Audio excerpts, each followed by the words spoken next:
Praise the lord. మన విమోచకుడు, మన రక్షకుడు యేసుక్రీస్తు వారి శక్తి కలిగిన నామమున ఈ రోజున దేవుని వాక్య ధ్యానమునకు ప్రతి ఒక్కరికి మన రక్షకుని పేరట వందనాలు. ప్రస్తుతం ఉన్నటువంటి పరిస్థితులు మొదలుకొని వెనుక ఉన్న రోజులతో పాటు రాబోయే రోజుల్లో కూడా క్రీస్తు కృపను పొందుకున్నటువంటి మనము అజ్ఞానంతో కాకుండా జ్ఞానంతో లోకంలో నడుచుకోవాలని లేఖనం సెలవిస్తూ ఉంది. అపోస్తలుడైన పౌలు కూడా ఇదే విషయాన్ని గట్టిగా చెప్తా ఉన్నాడు. ఇప్పుడు జరుగుతున్న పరిస్థితులు చూస్తే అర్థమవుతుంది మనకి. క్రీస్తు కృప కాకుండా భిన్నమైనటువంటి సువార్త తట్టు, అంటే యేసు ప్రభు రక్షకుడు కాదు అనేటువంటి విషయాన్ని చెప్తే తొందరగా తిరిగిపోతారంట. రక్షించబడిన వారు, దేవుని కృపను పొందుకున్నవారు త్వరగా ఆ భిన్నమైన సువార్త, బైబిల్కి వ్యతిరేకంగా ఎవడైతే పనిచేస్తాడో వాడి వైపు ప్రభువులో ఉన్నవారు తిరుగుతూ ఉంటారంట. పౌలు అంటాడు, నాకు ఇంత ఆశ్చర్యం అవుతా ఉన్నది, మీరేంటి ఎలాగున్నారు? నేను రాత్రి పగళ్ళు నిద్ర తిండి తిప్పలు మానేసి ఇంతగా నేను సువార్త చెప్తా ఉంటే, రోజుల తరబడి సువార్త చెప్తా ఉంటే విన్నవారు తక్కువ, విన్నటువంటి ఈ కొద్ది మంది నిన్న మొన్న వచ్చినటువంటి దేవుడు యేసు ప్రభు కాదు అని చెప్తూ ఉన్నటువంటి వాళ్ళ వైపు ఇంత త్వరగా ఎలాగ ఆకర్షితులు అవుతా ఉన్నారని ఆశ్చర్యపోతా ఉన్నారు. ఇప్పుడు కూడా అదే జరుగుతుంది. అయితే దీనికి పరిష్కారం ఏంటంటే, క్రీస్తు కృప మీ మీద ఉంటే మీరు చేయాల్సింది ఏంటంటే బైబిల్ చదవటం చేయాలి. బైబిల్ మొదటి నుంచి చివరి దాకా చదివితే, ఒకసారి చదివితే అర్థం కాదు, 2 సార్లు చదివినా అర్థం కాదు, 3 సార్లు చదివినా అర్థం కాదు, 4 సార్లు చదివినా అర్థం కాదు. చదువుతూ ఉన్నప్పుడు ఈ దేవుని పరిచర్యలో మనం ఎదుగుతూ ఉంటాయి. అటు బైబిల్ చదవాలా, దేవుని యొక్క పనిలో మనం ఉన్నట్లయితే పరిస్థితుల్లో నుంచి దేవుడు మనకి బైబిల్ని తెలియజేస్తాడు. ఆయన నీతిని మనం గ్రహించగలుగుతాం. ఏం చేస్తారంటే ఒక్క విషయాన్ని ఎత్తిపట్టుకొని దీన్నే ప్రకటిస్తూ ఉంటారు. దేవుని నీతి అంతటిని కూడా విడిచిపెడతారు. ఈ ఒక్కటి ఇందులో ఉంది కరెక్టే. ఈ ఉన్నటువంటి విషయము ఏ సందర్భంలో చెప్పబడ్డది, ఎందుకు చెప్పబడ్డది, ఎవరి గురించి చెప్పబడ్డది, అసలు అక్కడ ఉన్నటువంటి పరిస్థితులు ఏంటి, ఇవన్నీ తెలియాల. ఇప్పుడు నేను మారు మనసు పొందండి అని చెప్తా. ఇదే మాటను కట్ చేసి వేరే దగ్గర పెట్టి, మారు మనసు పొందండి అనేటువంటి విషయాన్ని వేరే దగ్గర పెట్టి అక్కడ ఉన్నటువంటి పరిస్థితులన్నింటినీ కూడా తిప్పేయచ్చు. ఎందుకంటే పరిస్థితి ఇట్లా ఉంది. బైబిల్లో కూడా ఇదే విషయాలని ఇట్లాగా ఏం చేస్తా ఉన్నారంటే విశ్వాసాన్ని చెదరగొడతా ఉన్నారు. ఈ విశ్వాసాన్ని కాపాడుకోవాలి. గలతీయులకు రాసిన పత్రిక 1వ అధ్యాయము 6వ వచనం, క్రీస్తు కృపను బట్టి మిమ్మును పిలిచిన వానిని విడిచి భిన్నమైన స్వార్థ తట్టుకు మీరింత త్వరగా తిరిగిపోవుట చూడగా నాకు ఆశ్చర్యమగుచున్నది. భిన్నమైన స్వార్థ అంటే అర్థం ఏంటంటే బైబిల్కి విరుద్ధంగా ఉన్నటువంటి బోధ.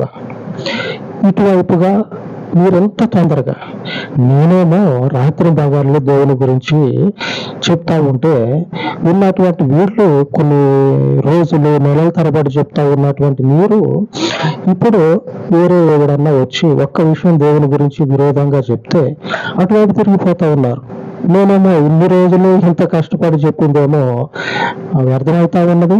ఇప్పుడు చెప్పినటువంటి ఈ భిన్నమ దేవుడు కాదు యేసు ప్రభు అనేటువంటి విషయాలేమో నాటుకుపోతా ఉన్నాయి.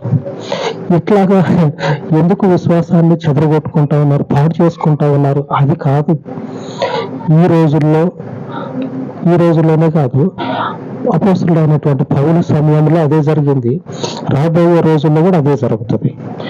విశ్వాసాన్ని చెదరగొట్టేటువంటి తోడేళ్ళు ప్రతి రోజు పనిచేస్తూనే ఉంటాయి. ప్రతిరోజు. ఈ రోజు అని ప్రత్యేకంగా చెప్పాల్సిన పని లేదు, కానీ అప్పటి నుంచే ఉంది. మనం ఏం చేయాలంటే బైబిల్ మీద అవగాహన ఉండాలి. ఒక్కటే తీసుకొని అది ఒక్కటిని అంటించుకొని తిరగటం కాదు. ఏ విషయంలో ఏ సందర్భంలో చెప్పబడ్డది అనేటువంటి విషయాలు మనకి అవగాహన ఉండాలి. కాబట్టి బైబిల్ చదవాలి. మీరు బైబిల్ చదివితేనే కదా మంచి చెడు అనేది తెలిసేది. దేవుడు మంచోడా చెడ్డోడా? నువ్వు చెప్పు, దేవుడు మంచోడా చెడ్డోడా? మీరు చెప్పని వింటా ఉన్నారు, మంచోడా చెడ్డోడా? మంచోడా అని చెప్తారు. ఏదో ఒక లేఖనం చూపి అంటే చూపినీకి మనకి చూపించాలని ఉంటుంది, కానీ తెలియదు. ఏ లేఖనం చూసి ఏ లేఖనం తీసి చూపించాలా తెలియదు మనకి. బైబిల్ గురించి అవగాహన ఉంటే మొదటి నుంచి చివరి దాకా మనం చదువుకుంటా పోతా ఉంటే, అర్థం కాకపోయినా సరే చదవండి. బైబిల్ ఒకసారి చదివితే అర్థం కాదు, 100 సార్లు చదివినా అర్థం కాదు. నేను దేవుడు ఇచ్చేటువంటి జ్ఞానాన్ని బట్టే బైబిల్ అర్థమవుతుంది.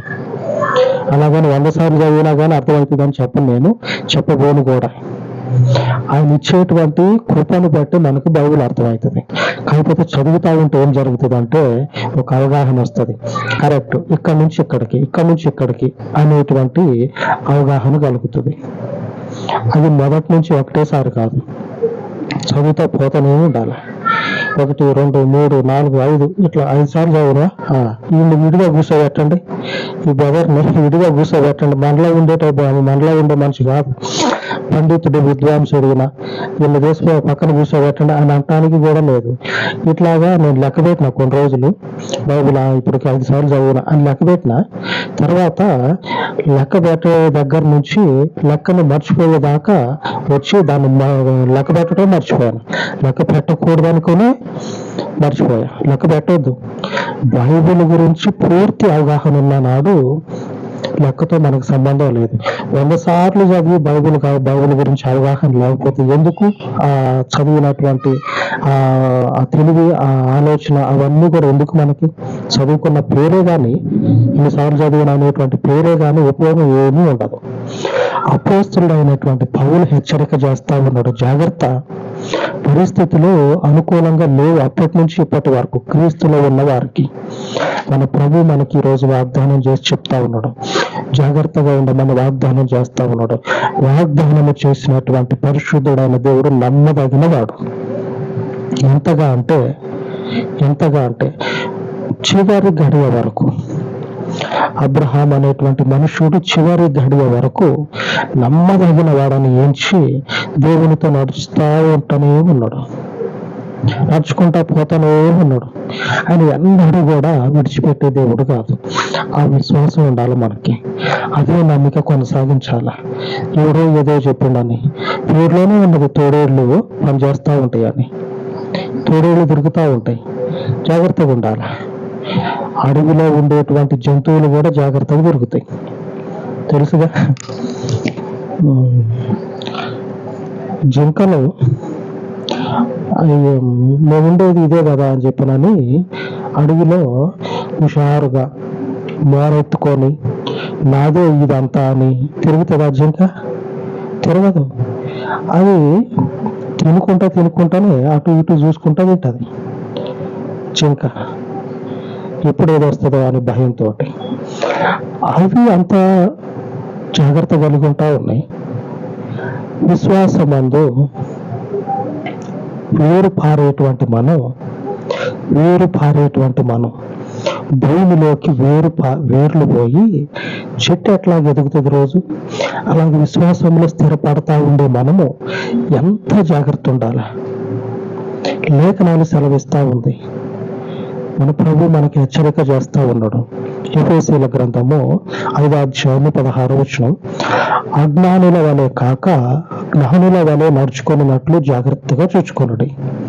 అజ్ఞానుల వలె ఉండొద్దు. నోరు లేనటువంటి ఆ జింక అడవిలో ఉండి, అడవి అంతా దాందే, అడవి తప్పించి బయటకు రాదు. దాని అయినా కానీ ఆ అడవిలో తినే సమయంలోనే అటు ఇటు చూసుకుంటా తింటది. ఎటువైపు నుంచి ఏదొచ్చి ఇబ్బంది పెడుతుందో అని, చంపేస్తుందో అని. విశ్వాసంలో వేరు పారాల్సిన మనము ఎంత జాగ్రత్త కలిగి జ్ఞానంతో నడుచుకోవాలి. ఈ బ్యాచ్ అంతా ఇదే పని, విశ్వాసాన్ని చెరిపోయాలి, నీతిమంతుని వద్ద నుంచి దూరంగా పోవాలి. విశ్వాసాన్ని కాపాడుకునే స్థితి నుంచి వేరు పారే స్థితి వరకు మనము జ్ఞానం చొప్పున నడవాలి. అటు విశ్వాసాన్ని కాపాడుకుంటూనే భూమిలోకి వేళ్ళు తన్నాల, ఆ మట్టిని తన్ను చీల్చుకుంటా లోపలికి పోయి గట్టిగా అవ్వాల. ఆమె విశ్వాసంలో స్థిరపడటమే కాకుండా మరికొద్ది మంది విశ్వసించేటట్లుగా మన పని అనేది ఉండాలి. ఆమె ఈ అజ్ఞానం అనేది విడిచిపెట్టాలి. ఏ అజ్ఞానము? అంతా మన మంచి కొరకే ఉన్నవారందరూ కూడా మన క్షేమం కొరకే ఉన్నారు అనేటువంటివి ఎవరిని కూడా, ముఖ్యంగా తోడేళ్ళు అయినటువంటి పని చేస్తూనే ఉంటాయి, తిరుగుతూనే ఉంటాయి. వీటి నుంచి జాగ్రత్త పడమని యేసుప్రభు వారు చెప్పారు కదా. తోడేళ్ళు లాగా తిరుగుతూ ఉండేటువంటి పరిస్థితులు ఇప్పుడు ఉన్నాయి, అప్పుడు ఉన్నాయి. ఈ విషయాన్ని ఆలోచించి ఎవరైతే విశ్వాసంలో ఉన్నారో వాళ్ళు వారిని వారు కాపాడుకుంటా ఉన్నారు. అవును, తోడేళ్ళు ఉంటాయి, నిజమే ప్రభు చెప్పినట్లు. అజ్ఞానం అనేది విడిచిపెట్టాలి, దేవునిలో స్థిరపడిపోవాలి, విశ్వాసాన్ని కాపాడుకోవాలి. క్రీస్తు మాత్రమే రక్షకుడు, మరెవ్వడు కాదు. క్రీస్తుకు విరుద్ధంగా చెప్పే బోధ ఏదైనా సరే అది తోడేలు బోధ. ఆమేన్. దేవునికి మహిమ కలుగును గాక. మీకు ఒక మంచి వచనం చూపిస్తా.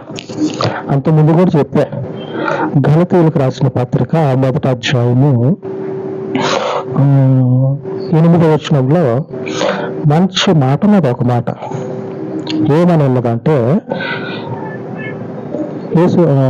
తండ్రి దేవుని దగ్గర నుంచి ఒక దూత దిగి వచ్చి యేసు ప్రభు రక్షకుడు కాదు అని చెప్తే ఆ దూతను కూడా మీరు నమ్మొద్దు, ఎందుకంటే యేసు ప్రభువే దేవుడు. గలతీయులకు రాసిన పత్రిక 1వ అధ్యాయము 8వ వచనం, నేను మీకు ప్రకటించిన సువార్త గాక మరి ఒక సువార్తను నేనైనను పరలోకము నుండి వచ్చిన ఒక దూత అయినను మీకు ప్రకటించిన ఎడల అతడు శాపగ్రస్తుడు అవును గాక. భక్తుడు, సేవకుడు, క్రీస్తు యొక్క కుడి చెయ్యి చెప్తున్న మాట, దేవుని కుడి చెయ్యి చేత నడిపించబడుతున్న సేవకుడు చెప్తున్న మాట, నేను యేసు ప్రభు రక్షకుడు అని చెప్పా. ఇక మార్పు లేదు, రక్షకుడు. నేను ఒకవేళ డబ్బులకో లేకపోతే ఆస్తులకో లోబడి యేసుప్రభు రక్షకుడు కాదని చెప్పాను అనుకోండి, నమ్మకాకండి. అలాగనే పరలోకంలో నుంచి దూత ఒకటి దిగి వచ్చి చెప్పిండు అనుకోండి, వాడిని నమ్మకండి. ఎందుకంటే మేము ప్రకటించే సువార్త యేసుప్రభు రక్షకుడు, ఇదే కన్ఫర్మ్, ఇక వేరే ఆలోచన లేదు. ఒకవేళ పరిస్థితులు మారిపోయి మేము డబ్బులకు లొంగిపోయిన తర్వాత మళ్ళీ మాట మార్చినాం అనుకోండి, నమ్మొద్దు, మమ్మల్ని కూడా నమ్మొద్దు అని లేఖనం చెప్తా ఉన్నది. పరలోకంలోంచి దిగి వచ్చినటువంటి దూత చెప్పినా కానీ నమ్మొద్దు, ఎందుకంటే యేసు ప్రభు మాత్రమే రక్షకుడు. ఇందులో నుంచి కట్ చేసి చెప్పినా సరే నమ్మొద్దు. ఇంకా అర్థమవుతుంది కదా. అక్కడ దూతలు దిగి వచ్చి చెప్పినా కానీ సేవకుడు చెప్తుండే వాడిని నమ్మొద్దు, నన్ను నమ్మొద్దు. పరలోకం నుంచి దిగి వచ్చిన వాడు ఎవడన్నా ఉండనుకోండి, వాడు చెప్పిన అనుకోండి, వాడిని నమ్మకాకండి. ఒకవేళ నేనే చెప్పినా అనుకోండి, నన్ను కూడా నమ్మకాకండి. ఇప్పుడు నేనే చెప్తా ఉన్నా, నేను రాజేష్ని, నేనే చెప్తా ఉన్నా యేసుప్రభు రక్షకుడు కాదని చెప్పాను అనుకోండి, నమ్మకాకండి నన్ను కూడా. ఆమేన్. ఎందుకంటే లేఖనంలో ఏమున్నది, సేవకుడు నేను చెప్పినా సరే, క్రీస్తు గురించి భిన్నంగా చెప్పినా సరే నమ్మకం నమ్మకాకండి అని చెప్తా ఉంటా. ఆయన చెప్పినప్పుడు నేనంత అంతే కదా, మరి అదే కరెక్ట్. అజ్ఞానులు అనే ఉండొద్దు, జ్ఞానం కలిగి నడుచుకుందాం. విశ్వాసంలో ఒకడు నెడితే పడిపోకుండా ఉందాం. ఆమేన్. అలాగే ప్రార్థించుకుందాం. పరిశుద్ధుడు అయిన తండ్రి, ఏదే కాలం మందు మీ పాదముల యొద్ద ప్రార్థిస్తూ ఉండగా లోకమందు ఉన్నటువంటి అయ్యా దుష్టు సంబంధమైనటువంటి తోడేళ్లకు సంబంధించినటువంటి అయ్యా శక్తుల నుంచి, బలమగినటువంటి వ్యవస్థల నుంచి, బలమగినటువంటి ఆయా సంస్థల నుంచి నీ స్వాస్థ్యమును రక్షించి కాపాడమని అపోస్తలుడైనటువంటి పౌలు సెలవిచ్చినట్లు క్రీస్తు మాత్రమే రక్షకుడని, ఆయన మాత్రమే నిత్య జీవానికి అధిపతి అని సెలవిస్తూ ఉండగా ఈ నిత్య జీవి అయి ఉన్నటువంటి వాని యొక్క నిలిచినటువంటి ఈ పరిచర్యను అందున్నటువంటి వారిని అందరినీ కూడా ఈ పవిత్రమైనటువంటి కృప చొప్పున అనుదినము కాపాడుచు అజ్ఞానము చేత కాక నిత్యము కూడా నీ పరలోకపు వాక్యపు వెలుగులో తండ్రి స్థిరపడి వేరు పారి అయ్యా ఇదిగో తండ్రి బలముగా తండ్రి నిలదొక్కునేటువంటి విశ్వాసమును ఈ పరిచర్యకు అనుగ్రహించి ఎవరైనా తండ్రి అజ్ఞానముతో ఉన్నట్లయితే వారిని దర్శించి నీ వాక్యము చేత బలపరచమని నీ పాదముల యొద్ద ఈ మనవులను ప్రతిష్ఠించు రక్షకుడైనటువంటి యేసుక్రీస్తు శక్తి కలిగిన నామమున ప్రార్థించి వేడుకొనుచున్నాను తండ్రి. ఆమేన్, ఆమేన్. మన పరిశుద్ధుడు నిత్యము మనకు తోడై ఉండి విశ్వాసంలో స్థిరపరచును కాక. ఆమేన్, ఆమేన్.